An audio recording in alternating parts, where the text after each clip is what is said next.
आज अपन बात करेंगे आवर्त सारणी की। तो आवर्त सारणी क्या होती है, देखो समझते हैं इसको। सबसे पहले बात करें कि आवर्त सारणी होती क्या है।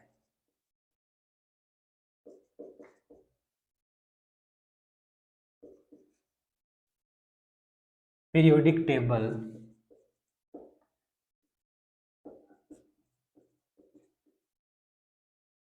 तत्वों को एक क्रमबद्ध तरीके से व्यवस्थित करने के लिए एक टेबल बनाई गई जिसको आवर्त सारणी कहते हैं।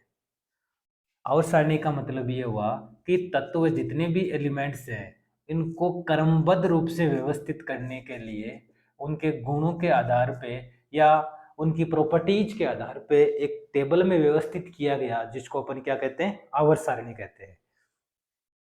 तो क्रमबद्ध रूप से व्यवस्थित टेबल आवर्त सारणी कहलाती है। व्यवस्थित सारणी ही क्या कहलाती है, आवर्त सारणी कहलाती है।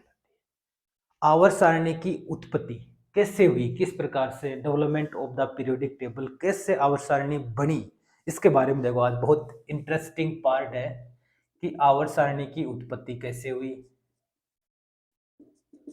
अपन बात करें ओरिजिन की इसकी।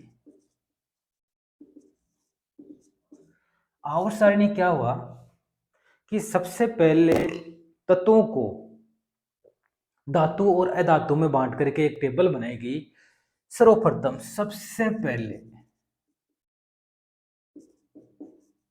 सर्वप्रथम तत्वों को धातु और अधातु, मेटल और नॉन मेटल के आधार पर व्यवस्थित करके एक टेबल बनाई। लेकिन यह टेबल पूर्णतया सत्य नहीं थी, उसमें प्रॉपर्टीज सही नहीं आ रही थी, इसलिए यह अवधारणा फेल हो गई। उसके बाद आई उत्पत्ति परमाणु भार के आधार पर। तो फिर परमाणु भार के आधार पर तत्वों को अलग अलग वैज्ञानिकों ने अलग अलग प्रकार से व्यवस्थित करके और एक टेबल बनाई जो बाद में जाकर के आवर्त सारणी का रूप ग्रहण किया। तो अपन बात करेंगे कि तत्वों को परमाणु भार के आधार पर, परमाणु भार एटॉमिक मास, परमाणु भार के आधार पर व्यवस्थित करके अलग अलग वैज्ञानिक, सबसे पहले आया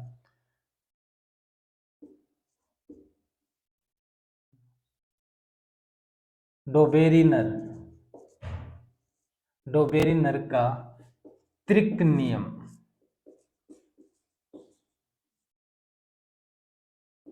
इसने क्या किया, देखो ध्यान देना। डोबेरिनर ने तीन तीन तत्वों के समूह बनाए, ग्रुप बनाए तीन तीन तत्वों के, और समूह बना करके एक टेबल बना दी कि आवर्त सारणी इस प्रकार से व्यवस्थित होती है। वो किस आधार पर बनाया, परमाणु भार के आधार पर। कैसे बनाया, जैसे मान लो लिथियम, सोडियम और पोटेशियम, ये तीन तत्व हैं। लिथियम का परमाणु भार 3 होता है, सोडियम का 23 होता है, पोटेशियम का 39 होता है, ये अपन को पता ही है। इसने क्या कहा कि इस जो त्रिक है, जो ट्रिपलेट है, इस ट्रिपलेट में प्रथम और थर्ड तत्वों के परमाणु भारों का औसत जो मान आता है वो द्वितीय तत्व का परमाणु भार आता है। वाह गजब टेबल बनाई। जैसे मान लो अपन बात करें कि 3 + 39/2, तो ये हो गया 6 होता है इसका। तो 6 + 39, तो ये हो गया 45/2, तो 22.3 लगभग आ रहा है। इस प्रकार से इसने टेबल बढ़ाई कि परमाणु भारों का प्रथम व द्वितीय तृतीय तत्वों के परमाणु भारों का औसत द्वितीय तत्वों के परमाणु भार के लगभग बराबर होता है। तो इस आधार पर इसने एक ट्रिपलेट दिया जिसको कहते हैं डोबेरिनर का त्रिक नियम, जो भी पूर्णतया सही नहीं है। इसके आधार पर भी अपन सभी तत्वों को व्यवस्थित नहीं कर सकते। तो डोबेरिनर का ये त्रिक नियम फ्लॉप हो गया, वहीं फेल हो गया। तो डोबेरिनर के बाद दूसरा जो वैज्ञानिक आता है वो आता है न्यूलैंड। तो इसके बाद नेक्स्ट जो वैज्ञानिक आता है जिसे अपन क्या कहते हैं, न्यूलैंड का स्टक नियम। न्यूलैंड का स्टक नियम। न्यूलैंड ने क्या कहा, बहुत अच्छी बात बताई कि अष्टक मतलब 8 तत्वों के समूह बनाए, और उसने कहा कि 8वां तत्व है, जब उस ग्रुप में 8वां तत्व है और प्रथम तत्वों के गुणों में समानता पाई जाती है, 8 प्रथम और 8वें तत्वों के गुणों में समानता पाई जाती है। और इस प्रकार से समानता होती है, जैसे म्यूजिक म्यूजिक में होता है ना, सारे गा मा पा, इसमें पहला और 8वां स्वर वापस वो रिपीट होता है। इसी प्रकार उसने ये कहा है कि जैसे संगीत में सारे गा मा पा में 8वां स्वर वापस रिपीट होता है, उसी प्रकार उसने न्यूलैंड ने बताया कि प्रथम व 8वें तत्वों के गुणों में समानता पाई जाती है। लेकिन ये नियम भी सभी तत्वों पर लागू नहीं होता है, इसके भी कुछ तत्व ऐसे हैं जो इस नियम का पालन नहीं करते हैं, इसलिए न्यूलैंड का अष्टक नियम भी पूर्णतया सही नहीं है। तो डोबेरिनर आ गया, न्यूलैंड आ गया। उसके बाद थर्ड वैज्ञानिक आता है, इसको कहते हैं लोथर मेयर। लोथर मेयर का नियम, हाँ बहुत अच्छी बात, लोथर मेयर ने क्या किया, लोथर मेयर ने भी तत्वों के परमाणु भार, वह परमाणुय आयतन, भौतिक गुण जैसे परमाणु आयतन, गलनांक, कवतनांक, मेल्टिंग पॉइंट, बॉइलिंग पॉइंट, उनके मध्य ग्राफ बनाया इसने कि एक तरफ तो ले लिया मॉलिक्यूलर वेट परमाणु भार, दूसरी तरफ मान लो बॉइलिंग पॉइंट ले लिया, ग्राफ बनाया कि इस प्रकार का ग्राफ प्राप्त होता है। तो अलग अलग ग्राफ के द्वारा स्टडी की, जिसको कहते हैं लोथर मेयर का वक्र कहते हैं। लेकिन यह भी सभी तत्वों पर लागू नहीं होता है। तो लोथर मेयर का जो नियम था वो भी आवर्त सारणी के लिए पूर्णतया सही नहीं है। इसका मतलब डोबेरेनर फेल हो गया, न्यूलैंड फेल हो गया, लोथर मेयर फेल हो गया। अब फोर्थ वैज्ञानिक मेंडलीव आता है। तो ये आ गया फोर्थ वैज्ञानिक मेंडलीव। मेंडलीव का सिद्धांत या मेंडलीव का नियम या मेंडलीव की आवर्त सारणी, आवर्त सारणी। मेंडलीव ने क्या किया, तत्वों को परमाणु भार के आधार पे एक व्यवस्थित करके एक टेबल बनाई, जिसको कहते हैं मेंडलीव की आवर्त सारणी। किस आधार पे बनाई, परमाणु भार के आधार पे, परमाणु भार मोलिकुलर वेट, या फिर एटॉमिक मास बोल सकते हैं अपन, एटॉमिक मास, परमाणु भार के आधार पर एक टेबल बनाई, जो जिसमें अधिकांश तत्व उस टेबल में सही तरीके से व्यवस्थित हो गए। इसलिए इस मेंडलीव की जो आवर्त सारणी है, इसको काफी हद तक सही माना जा सकता है। तो मेंडलीव की आवर्त सारणी काफी हद तक सही है, क्यों, क्योंकि मेंडलीव ने यह बताया कि तत्वों के भौतिक व रासायनिक गुण उनके परमाणु भार के आवर्ती फलन होते हैं। इट मीन्स अपन ये कह सकते हैं कि तत्वों को जब व्यवस्थित करते हैं अपन टेबल में या फिर वर्ग में या आवर्त में व्यवस्थित करते हैं, तो उनके गुण निश्चित अंतराल के बाद पुनरावृत्ति होती है उनके भौतिक व रासायनिक गुणों में। तो इसीलिए मेंडलीव की आवर्त सारणी का एक तरह से अपन प्रारूपिक विकास मान सकते हैं। तो पुरानी जो आवर्त सारणी है उसके जनक अपन ये कह सकते हैं कि मेंडलीव है, जिसने आवर्त सारणी बनाई।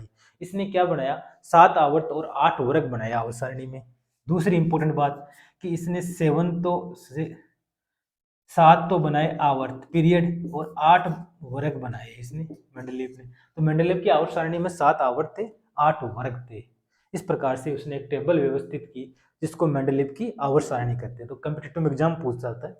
सबसे पहला वैज्ञानिक, देखो उत्पत्ति कैसे हुई, दोबारा रिपीट करते हैं।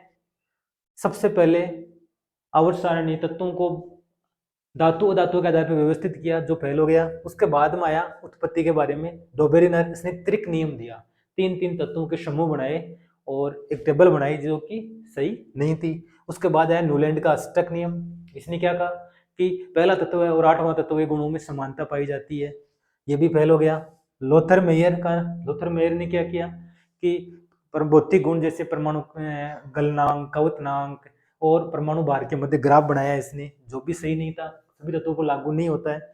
मेंडलीव का सिद्धांत, मेंडलीव ने यह बताया कि तत्वों के भौतिक व रासायनिक गुण उनके परमाणु भार के आवर्ती फलन होते हैं, अर्थात एक निश्चित अंतराल के बाद गुणों में समानता पाई जाती है।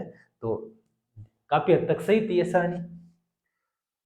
फिर मेंडलीव के बाद में दूसरा जो वैज्ञानिक था जिसने आधुनिक आवर्त सारणी दी वो था मोजले।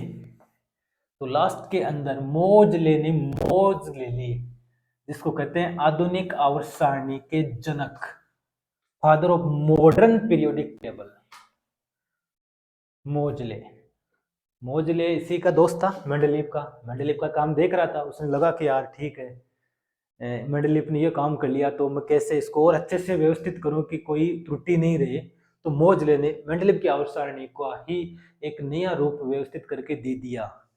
उसने क्या किया, मोजले ने तत्वों को परमाणु क्रमांक के आधार पर व्यवस्थित करके एक टेबल बनाई, जो तत्व है मेंडलीव की सारणी में नहीं आ रहे थे, वो मोजले की आवर्त सारणी में वो तत्व भी अपना स्थान प्राप्त कर रहे थे। तो इसलिए आधुनिक आवर्त सारणी आधुनिक आवर्त सारणी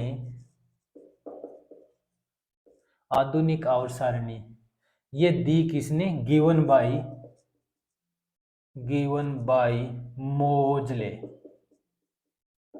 मोजले नामक वैज्ञानिक ने दी साहब। आधुनिक आवर्त सारणी मोजले ने दी, मतलब मौज ले गया, ये मजा ले गया।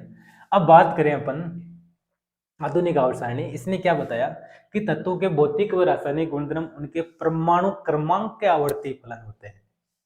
तो physical and chemical properties are proportional to किसके, एटॉमिक नंबर के। तो अपन ये कह सकते हैं कि भौतिक व रासायनिक गुणधर्म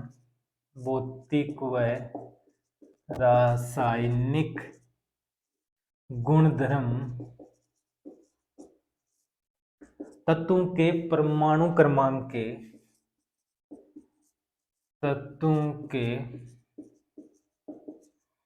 परमाणु क्रमांक के आवर्ती फलन होते हैं। और ये एकदम सही सारणी थी, इसलिए इसको क्या कहते हैं, मोजले को father of modern periodic table, आधुनिक आवर्त सारणी के जनक कहते हैं। तो इस प्रकार से आवर्त सारणी की उत्पत्ति हुई। हाँ, अब एक चीज और इंटरेस्टिंग बात कि मोजले आ गया, अब मेंडलीव, फिर मोजले। अब मोजले के बाद का मोजले का जो कार्य कर रहा था ना, उस कार्य को कौन देख रहा था, बोर देख रहा था। बोर बड़ा बड़ा सोच रहा था कि यार मेंडलीव का भी नाम हो गया और मोजले ने तो और ही अच्छा पूरे विश्व में नाम हो गया। तो फिर किसने देखा, बोर ने सोचा कि मैं क्या काम करूं इस आवर्त सारणी में। तो बोर ने क्या किया, बोर ने इसी मोजले की जो आवर्त सारणी थी इसका दीर्घ रूप दे दिया, जिसको कहते हैं large form of the periodic table. उसने ये कहा कि आवर्त सारणी जो है, आधुनिक आवर्त सारणी है, इसमें 7 आवर्त 8 वर्ग नहीं होते हैं, 7 आवर्त तो होते ही होते हैं, 7 तो आवर्त होते हैं और 18 वर्ग होते हैं, जिसको कहते हैं आवर्त सारणी का दीर्घ रूप। तो आवर्त सारणी का दीर्घ रूप किसने दिया, बोर ने। तो बोर भी कुछ श्रेय मिल गया बेचारे को, तो बोर ने भी 7 आवर्त और 18 वर्ग बताए। तो इस प्रकार से आवर्त सारणी की एक उत्पत्ति हो गई साहब, कि ये पीरियोडिक टेबल सभी तत्व व्यवस्थित हो गए उस आवर्त सारणी में। तो अपन सीक्वेंस से बात करें तो सबसे पहले आया डोबरिनर, त्रिक दिया उसने, फिर आया कौन आया, डोबरिनर के बाद न्यूलैंड आया जिसने अष्टक नियम दिया 8 तत्वों के गुणों के आधार पर। फिर लोदर मेयर आया, उसने ग्राफ बनाए अलग अलग भौतिक गुणों के ऋणभार के साथ। फिर मेंडलीव आया जिसने परमाणु भार के आधार पर टेबल बनाई। फिर मोजले आया साहब, और मोजले के बाद में उसका दीर्घ रूप दे दिया बोर ने। तो इस प्रकार एक पूरी कंप्लीट आवर्त सारणी जो मेन इनऑर्गेनिक का पार्ट है, इसका निर्माण हो जाता है। अब जो आवर्त सारणी कैसे बनाई इसके बारे में अपन थोड़ा सा आउटलाइन बनाते हैं कि किस किस प्रकार से उसने आवर्त सारणी व्यवस्थित की।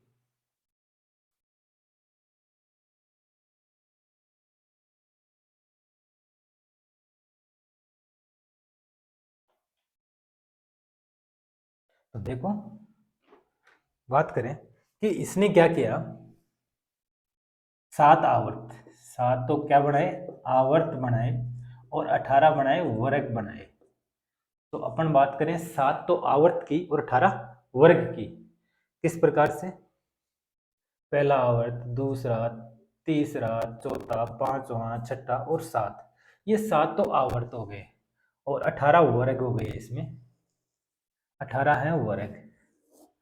तो पहला वर्ग, दूसरा, 3, 4, 5, 6, 7, 8, 9, 10, 11, 12, 13, 14, 15, 16, 17 और 18 वर्ग। इस प्रकार से तो 7 आवर्त और 18 वर्ग बनाए इसने। इस प्रकार से एक नई आवर्त सारणी का निर्माण कर दिया, जिसका अपन वर्तमान में स्टडी करते हैं। इस प्रकार से